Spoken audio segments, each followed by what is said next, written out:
आस लगत भोला के दुआरा भीड़ बभारी, दुआरा भीड़ बभारी।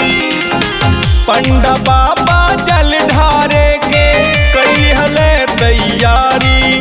अखिया खोलाए बाबा नाचे कांवरिया नर नारी। अखिया खोलाए बाबा, अखिया खोलाए बाबा।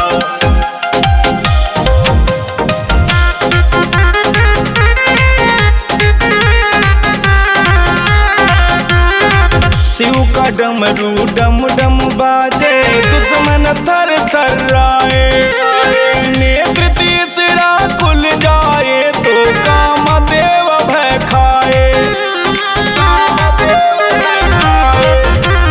शिव का डमरू डम डम बाजे, दुश्मन थर थर्राए।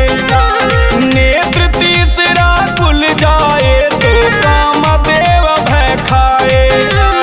कांवरिया अब जल ढारे के कई हले तैयारी। कुछ त बोलाए बाबा नाचे कांवरिया नर नारी। अखिया खोलाए बाबा,